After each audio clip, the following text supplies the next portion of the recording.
Hey guys, welcome to Dragon's Forge. We're going to do the spoilers for weeks 3 and 4 in a combined video with everything that was going on with the release of Genesis of the Five Greats. I didn't have time to get around to making the video for you last week. So we're going to start off with Monday, May 17th with Stoicheia with Fairy of Tragic Love, which is a grade 1 with the ability of auto on rearguard circle. When the attack this unit boosted hits the Vanguard, you can bind this unit to choose one order card in your bind zone and add it to your hand. While this is a useful ability where you are counteracting the costs of Alchemagic, I just don't see where there's room in the deck to fit this in there. So I just don't see this card being run. Next up, we have Lowry and Pistol Langina with the ability of Continuous on the Guardian Circle. If you have a total of 3 or more order cards in your drop zone and bind zones, this unit gets shield plus 5,000.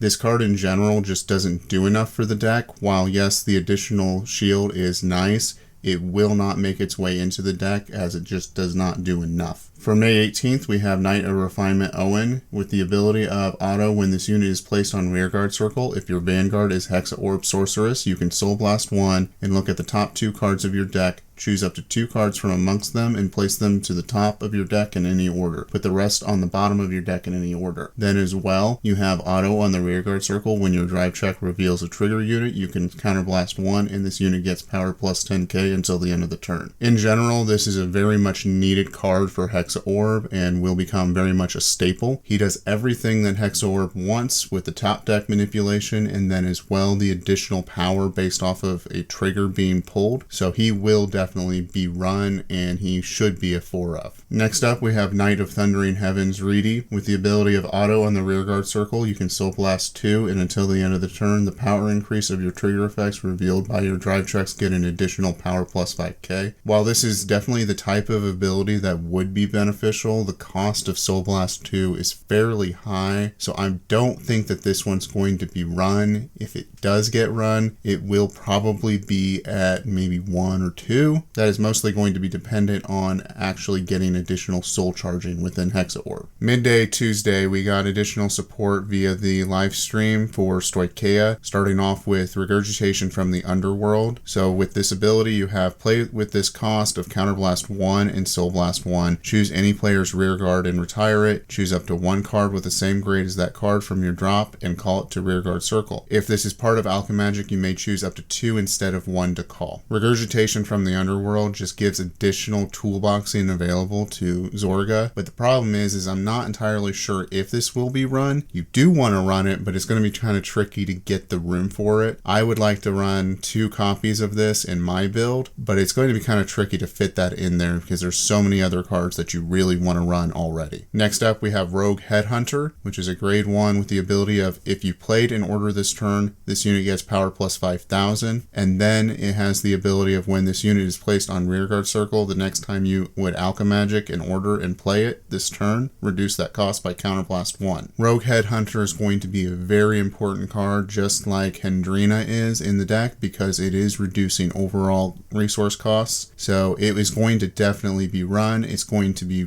probably run in 3s or 4s, specifically replacing the current usage of Adamantus. Moving on to May 19th, we have more support for Dark States, starting off with Hellblast Full Dive. For 1 counterblast, you draw 1 card and choose 1 card in your hand and call it to rearguard circle. Then if you are in Final Rush, all of your units in the front row get power plus 10k until the end of the turn. This is flat out an excellent card for the Bruce deck as a whole.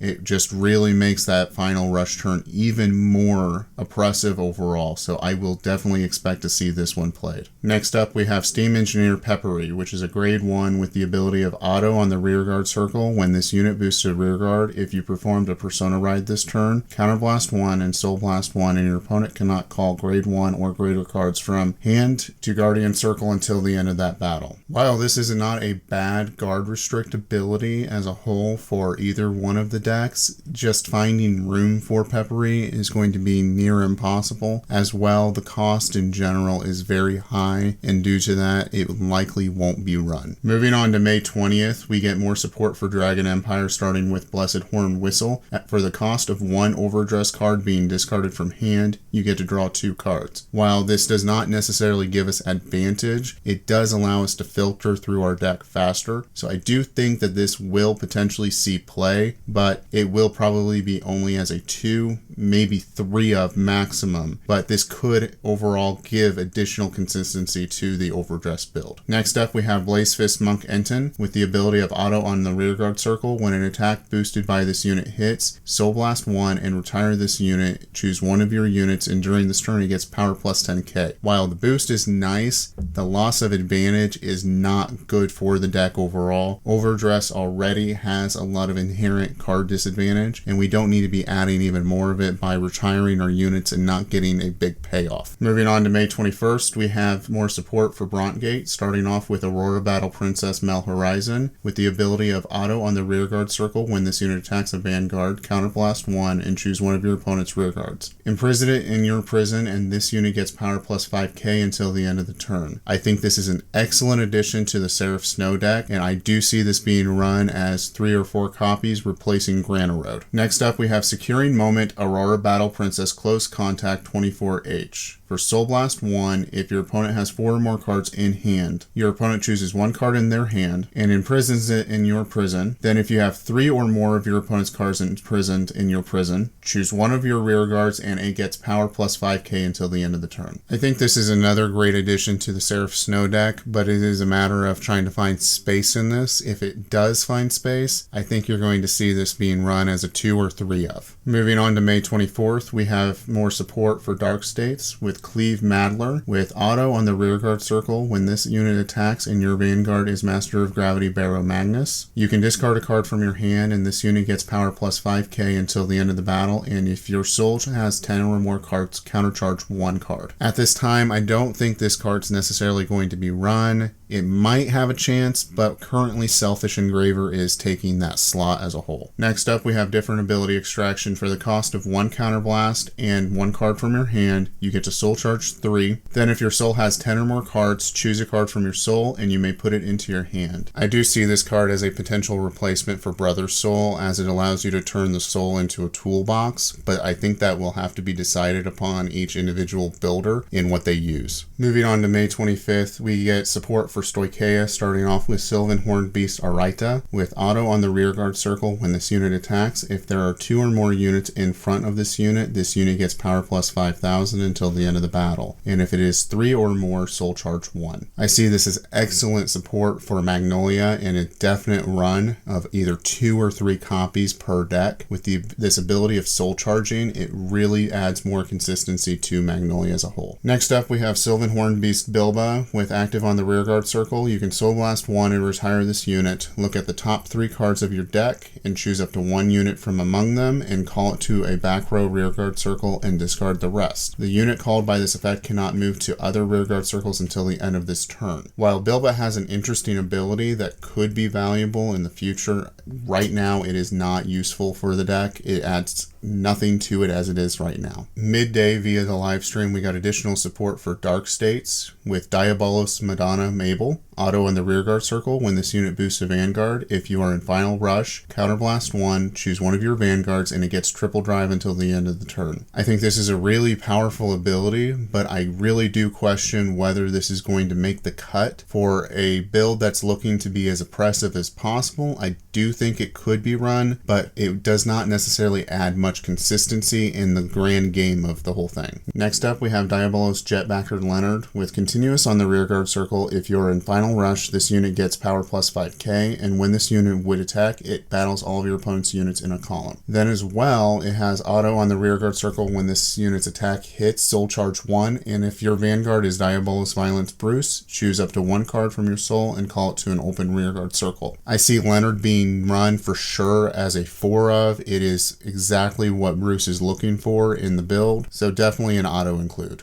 Next up, we get support for Brontgate with Cardinal Noid Thumberino. With auto on the rearguard circle, when this unit boosts a Shadow Army token, you may have this unit get power plus 15k until the end of the turn. If you do, at the end of the battle, retire all of your rearguards in the same column as this unit and draw a card. What this card does is it introduces a new interesting playstyle for Orphist as a whole by utilizing those Shadow Army tokens as a resource instead of just as an attacker. And I think with this new type of build, I do see this card being run. Next up, we have Cardinal Draco Alviderd. With the ability of continuous on the rearguard circle during your turn, if your world is Dark Knight, this unit gets power plus 2000. If it is Abyssal Dark Knight instead, it gets power plus 5000. Then as well, auto on the rearguard circle, at the end of the battle, this unit attacked, you can retire one Shadow Army token and choose one of your opponent's rearguards and retire it. So again, this continues on that theme of using the Shadow Army tokens as a resource instead of just as attackers or boosters. So as more support comes out that plays into this playstyle,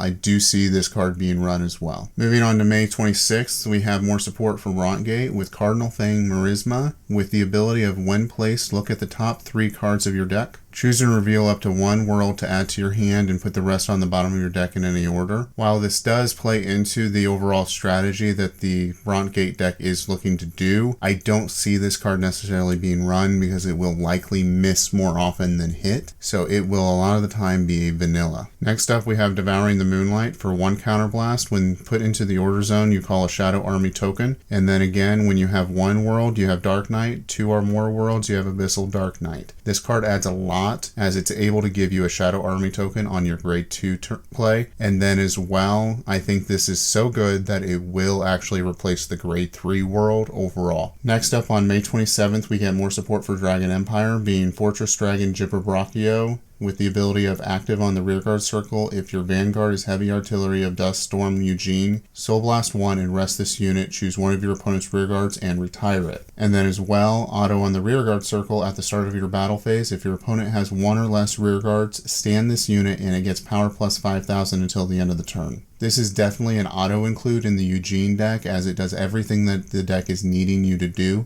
So it is giving you an additional way to retire consistently, and then as well it is giving you an attacker with an additional boost when you do succeed in your plan. Next up, we have Stealth Dragon Kaizen Rage. With the ability of active on the rearguard circle, once per turn, you can counterblast 1 and soul blast 1 to choose one of your opponent's rearguards in the same column as this unit and retire it. While this is repeatable retiring, the cost overall is very high, and due to that, I don't see this card being run. Moving on to May 28th, to close out the spoilers, we have Bow of Heavenly Guidance Rephilos. With the ability of continuous on the rearguard circle, if you performed a Persona Ride this turn, this unit gets boost. Then as well, auto on the back road rearguard circle once per turn. When your other unit is stand by a card ability, stand this unit as well. This is direct support for Bastion, but overall there's so many hoops to jump through to make this card work. At this time, unless we get additional support, I just don't see this guy being run. Next up, we have a new Blitz Order card with Majestic Will with the ability of if you have 3 or more grade 3 units, choose one of your Vanguards and it gets power plus 20k until the end of the battle. Now I do see this has the potential to be run in a more control-oriented build of Bastion, but for the very aggressive build, I don't see someone filling the deck with this in any way. If you liked the video, please remember to like, comment, and subscribe. And until next time, have a great day.